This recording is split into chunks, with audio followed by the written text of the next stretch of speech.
हाँ दोस्तों, good morning. फिर से जीके 95 एकेडमी में आपका स्वागत है। और ले चलते हैं भारत की प्रमुख झीलों के बारे में। आपको चर्चा करेंगे और प्रमुख और इन झीलों की आपको सैर कराएंगे। जो भारत के प्रमुख जिले हैं, जितने भी जिले हैं, आपको सब झीलों के बारे में बताएंगे। अगर वीडियो लंबा बनेगा तो 2 पार्ट में बनाएंगे, छोटा छोटा करके, ताकि आप लोग को समझ में आ जाए कि भारत की झीलें हैं या कितनी है, कितनी नहीं है, कितने जिले कहाँ पे हैं। आपको अगर बड़ा वीडियो रहेगा तो 2 पार्ट में करेंगे, अगर छोटा वीडियो रहेगा तो 1 पार्ट में करेंगे, जिसलिए आपके जिलों के बारे में चर्चा करेंगे। और पहले एक बात आपको बताते हैं कि भारत में जो झीलें हैं वो किन किन कारणों से उत्पन्न हुई हैं, झीलों के प्रकार कैसे, किस कारण से उनकी झीलों की उत्पत्ति हुई है, कैसी झीलें बनी हैं और उनका निर्माण कैसे हुआ है। आपको ये मेन पॉइंट ये आपको समझना होगा कि झीलों का निर्माण कैसे हुआ, किसके कारण हुआ झीलों का निर्माण। और भारत में झीलें मुख्य रूप से 3 प्रकार की पाई जाती है, जो हिमालयी झीलें और राजस्थानी थार की झीलें और दक्षिण भारत की झीलें, जो 3 मुख्य रूप से झीलों का निर्माण होता है। और आपको बताया भूगर्भिक झीलें पहाड़ों के बर्फ के ऊपर पत्थर आदि भूमि पर गिरने से जो झीलें उत्पन्न होती हैं, विशाल गड्ढे पड़ जाती हैं। जैसे आपको बताते हैं, एक पहाड़ है और इन पहाड़ों से जो हमारी गिरती है पत्थर आदि, तो यहाँ पे धीरे धीरे गड्ढे होते रहते हैं।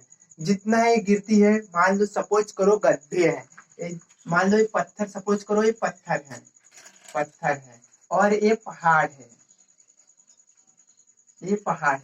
और सपोज करो यहाँ से गड्ढे गिरेगा, जमीन पे गिरेगा तो कुछ न कुछ तो गड्ढा जरूर ही होगा।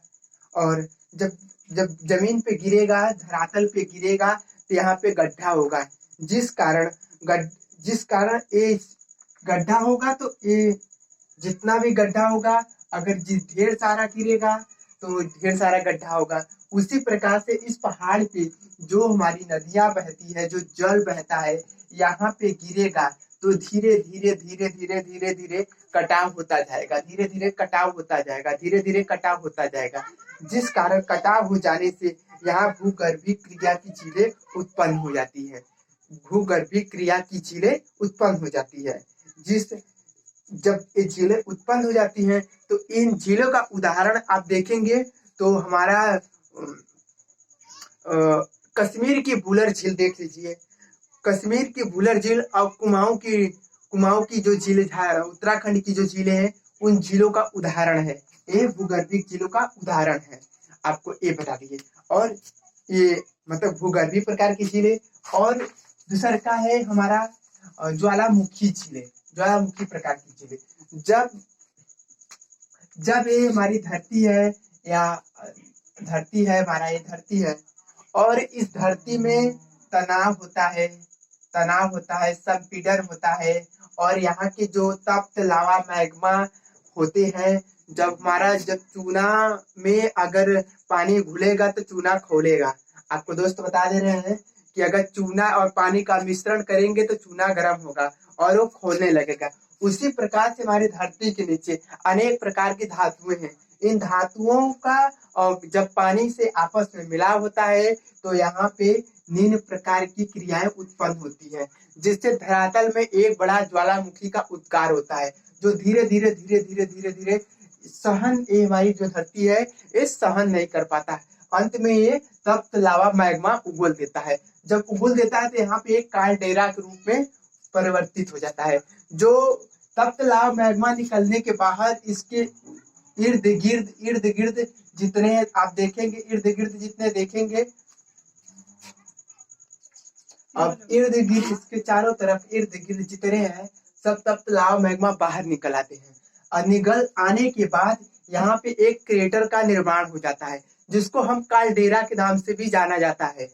जब एक काल्डेरा का निर्माण हो जाता है, तो वहां पे एक तरह के भूगर्भिक ज्वालामुखी प्रकार की क्रिया के ज्वालामुखी क्रिया के जिसको हम ज्वालामुखी प्रकार के झील बन जाती है। इन झील का उदाहरण देखें तो आप महाराष्ट्र के लोनार की झीलें, कहाँ की झीलें? महाराष्ट्र के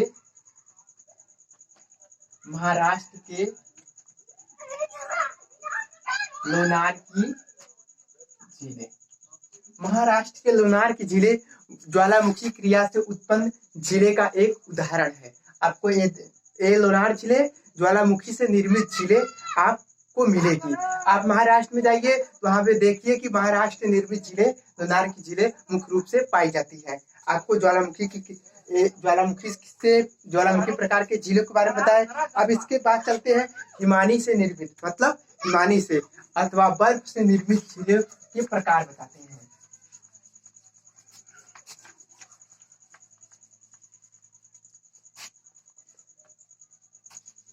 ये हमारा, मान लीजिए सपोज करिए ये हमारा हिमालय है, ये हमारा हिमालय है।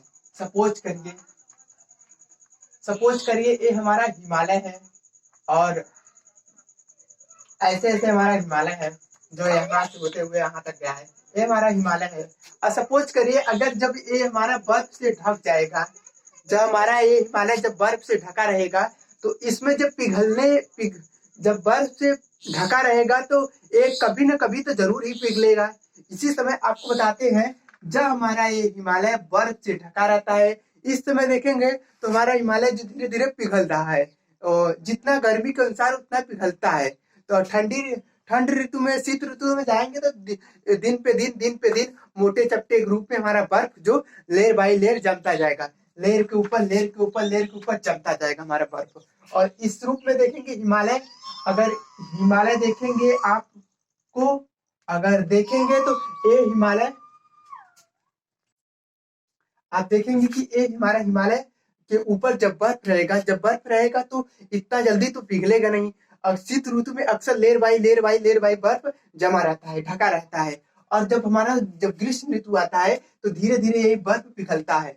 जब पिघलने के कारण जब पिघलता है तो एक नदी का रूप धारण ले लेता है। जब नदी का रूप धारण कर लेगा, हमारा जो निकलती है हिमालय से नदियां जो निकलती हैं, उससे भिन्न भिन्न प्रकार के क्रेटरों का निर्माण होता है, झीलों का निर्माण होता है।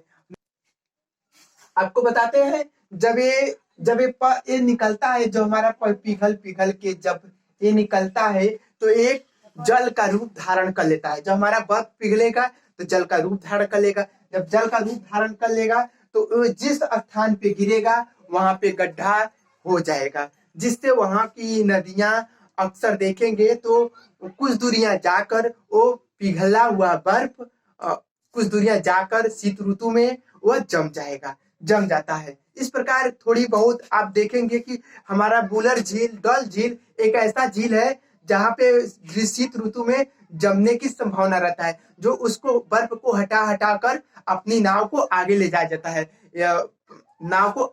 है, सैलानियों को भ्रमण करते हैं ताकि उनको कोई भी परेशानी की दिक्कत ना हो। इसी प्रकार से हमारा ये झील हिमानियों के निर्माण से ये झील बनता है।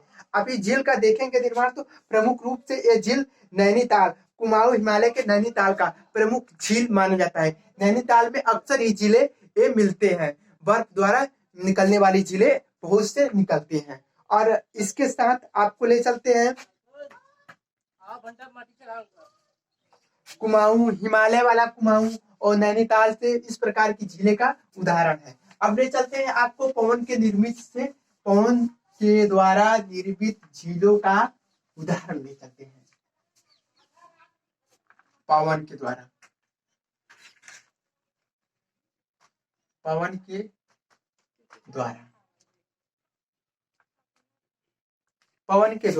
आपको बताते हैं पवन के द्वारा कितने प्रकार की झीलें मिलती हैं।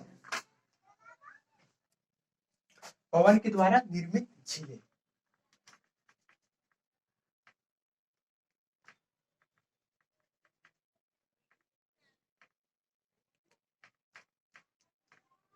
पवन के द्वारा निर्मित झीलों का निर्माण कैसे होता है आपको बताते हैं। जब हमारा राजस्थान में और थार के मरुस्थल में जब तेज हवाएं चलती है तो वहां पे प्रवाह तंत्र होता है। जब प्रवाह तंत्र, जब ये यहाँ की धूल कण उड़ाकर यहाँ पे ले जाते हैं। तो जहां से धूल कण ले जाते हैं वहां पे देखेंगे आप, एक धूल कण उड़ा ले जाने के बाद वहां पे एक गड्ढा रूप हो जाता है। जब गड्ढा रूप का हो जाने के कारण आप यहाँ से पवन धीरे धीरे निर्माण करता है, निर्माण करके एक जगह से दूसरी जगह तक ले जाया करता है। तो जहां पे ले जाएगा वहां पे ऊंचे टीले के रूप में हो जाएगा, यहाँ पे एक ऊंचा टीला के रूप में धारण कर लेगा। और जहां से ले जाएगा वहां पे गड्ढा हो जाएगा, और जहां तक ले जाएगा वहां पर एक टीला का रूप धारण कर लेगा। जिस कारण यहाँ पे अगर ले जाएगा तो वहां पे एक गड्ढे का निर्माण होता है, जिस कारण वहां पे भारी वर्षा, अगर राजस्थान में अगर वर्षा होती है तो वहां पे पानी इकट्ठा हो जाता है। जब पानी इकट्ठा हो जाने के कारण से जब ग्रीष्म ऋतु में, जब ग्रीष्म ऋतु में आप देखेंगे तो वहां पर का तापमान ज्यादा हाई लेवल हो जाता है। जब हाई लेवल हो जाने के कारण यहाँ की जल वाष्प है वो शुष्क हो जाता है। जब शुष्क हो जाने के कारण यहाँ पे जल जल इकट्ठा हो जाने के कारण, यहाँ की जल वाष्प शुष्क हो जाने के कारण यहाँ की जो पानी है, जो जल है, वो धीरे धीरे कम हो जाती है। जब कम हो जाने के कारण यहाँ पर आप देखेंगे कि डीडवाना, हमारा जो राजस्थान की जिले है, डीडवाना जिले और पंचभद्रा जिले और संभार जिले एक खारे पानी, भारत की सबसे बड़ा खारे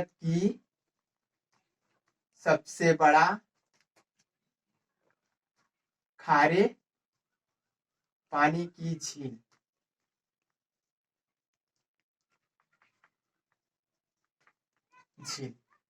ये भारत की सबसे बड़ा खारे पानी की झील। लेकिन आप ये मत समझिए कि भारत की सबसे बड़ा खारे पानी की झील है, ये पश्चिमी भारत की सबसे बड़ा खारे पानी की झील है। लेकिन आप अगर भारत की सबसे बड़ी खारे पानी की झील देखेंगे तो चिल्का झील है, जो चिल्का झील हमारे भारत की सबसे बड़ी खारे पानी की झील है, आप ये समझ लीजिए। और यहाँ पे हमारा जो राजस्थान की झीलें हैं का पानी के कम हो जाने के कारण वाष्पीकरण हो जाता है। जब वाष्पीकरण हो जाता है कि यहाँ पे पानी की मात्रा कम हो जाती है, जल की मात्रा कम हो जाती है, जिससे यहाँ पे एक प्रकार की झील बन जाता है। जब झील बन जाता है तो खारे पानी की, जब पानी धीरे धीरे कम होगा तो वहां पे वाष्पीकरण जब ज्यादा होगा तो वहां पानी कम होगा, जब पानी कम होगा तो वहां खारे पानी की उत्पत्ति हो जाएगी, इसलिए खारे पानी की झील बन गई। अब इसके साथ चलते हैं लैगून, अनूप या लैगून के द्वारा।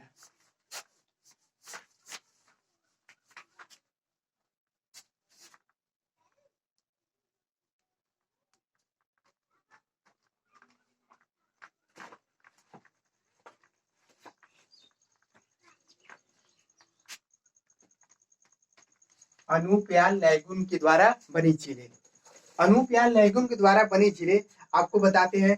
जब नदियों का बहाव ज्यादा तेजी से होता है, सपोज करिए नदियां हैं, इनका बहाव धीरे धीरे तेजी गति से होता है।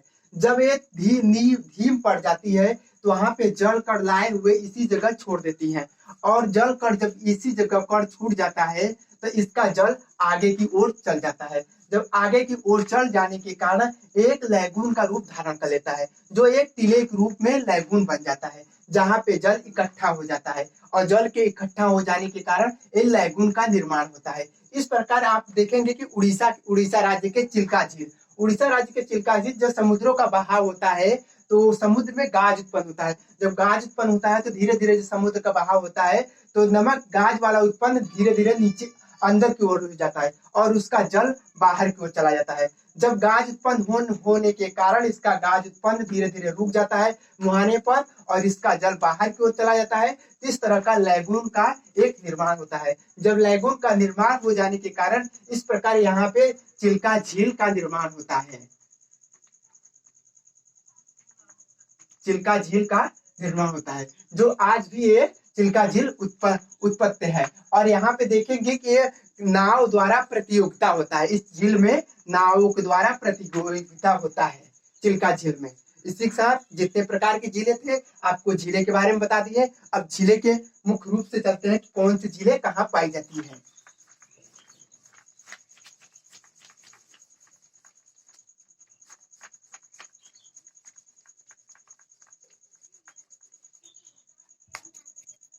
आपको ले चलते हैं जम्मू कश्मीर की झीलें। पहला राज्य हमारा जम्मू कश्मीर है।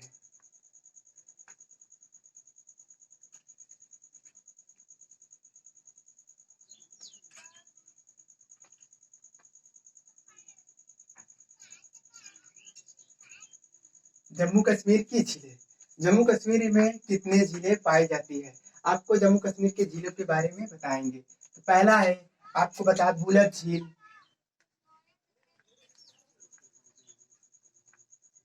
डल झील,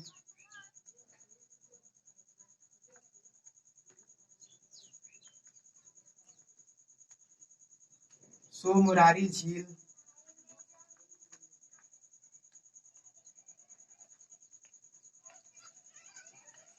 अनंतनाग झील,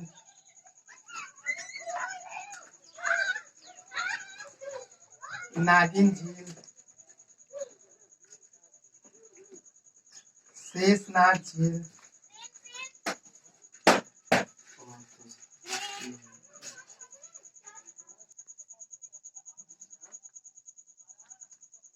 मान सबल झील,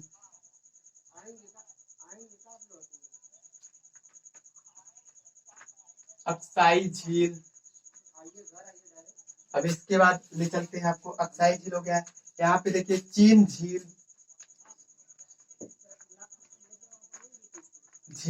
बैरीनाग झील,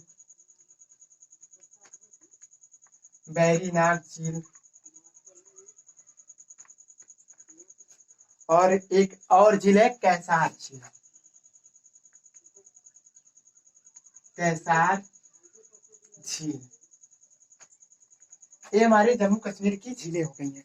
मुख्य रूप से आप देखेंगे तो जम्मू कश्मीर की झीलों में मुख्य रूप से कोई ज्यादा झील नहीं पूछेगा, अक्सर पूछेगा बुलर झील और डल झील, और इसके बाद पूछेगा शेषनाग झील और मानसबल झील। ये मुख्य रूप से ये चार झीलें जम्मू कश्मीर की मुख्य रूप से चार जिले मानी जाती है, जो हर एक एग्जाम में ये चार जिले पूछे जाते हैं। और इसके बाद चलते हैं दूसरा नंबर, आपको चलते हैं दूसरे राज्य में, हिमाचल प्रदेश।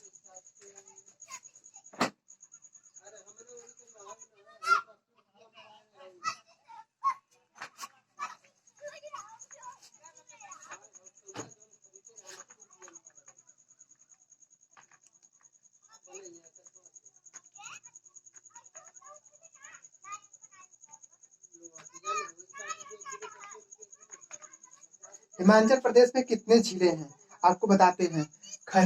चंद्रा झील,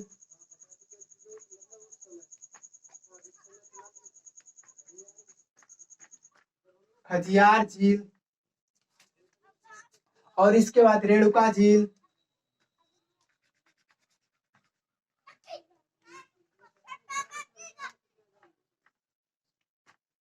मानसरोवर झील,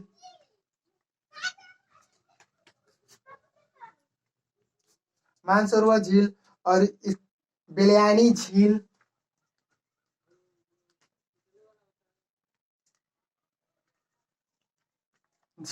नागिन झील। देखिए, आपको एक क्वेश्चन और बता दे रहे हैं कि नागिन झील जो दिखा रहा है कि नागिन झील हिमाचल प्रदेश में पड़ता है और जम्मू कश्मीर में भी पड़ता है। नागिन झील जम्मू कश्मीर में भी नागिन झील और हिमाचल प्रदेश में भी नागिन झील। लेकिन इसमें आपको दोस्तों बता रहे हैं कि नागिन झील अगर हिमाचल प्रदेश का दिया गया है, नागिन झील अगर दिया है हिमाचल प्रदेश में, ये नागिन झील कहाँ पड़ता है, लेकिन वहां पे एक और तो कोष्टक में कुछ और दिया होगा, या दिया होगा, आपको बता रहे हैं, या नदियों के मुहाने पर स्थित यह झील है। उन नदियों का नाम लिखा होगा, नहीं तो अगर नागिन झील सिर्फ नागिन झील लिखा रहेगा तो आप नागिन झील सिर्फ जम्मू कश्मीर का ही लगाइए। अगर नदियों के मुहाने पे कुछ और लिखा रहेगा तो आप समझिए कि ये झील हमारा हिमाचल प्रदेश में स्थित है। अगर यहाँ पे कुछ दिखा रहा है तो ये भी समझिए कि हमारा ये हिमाचल प्रदेश। आपको बता रहे हैं कि हमारा जो हमारी जो नदी है, सतलज नदी अक्सर हमारा ये सिंधु सतलज नदियां, ये हमारा जम्मू कश्मीर से ही सतलज नदी निकलती है, जो सीधा अरब सागर में गिरती है। आपको यहाँ पे अगर सतलज नदी दिया रहेगा तो समझ जाइए कि ये हमारा जम्मू कश्मीर में है।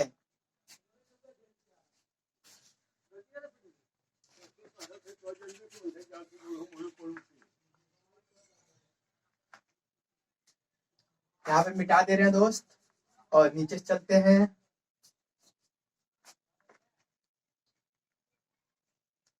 धानकर झील,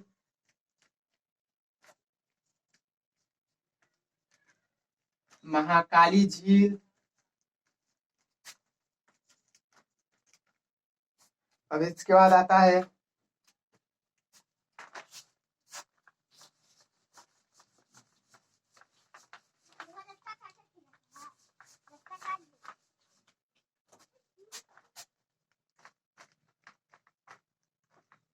पराशर झील।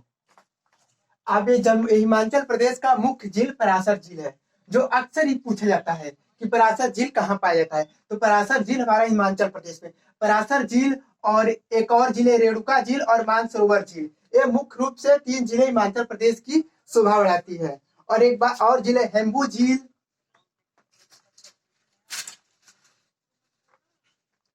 जलमहल झील,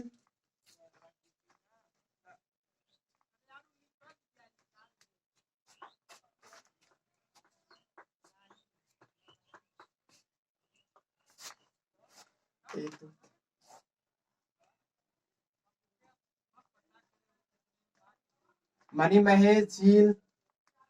ये हमारा हिमाचल प्रदेश की झीलें हो गई हैं। और हिमाचल प्रदेश में अब जितने जिले हैं आपको बता दिए कि ये हिमाचल प्रदेश की जिले हैं।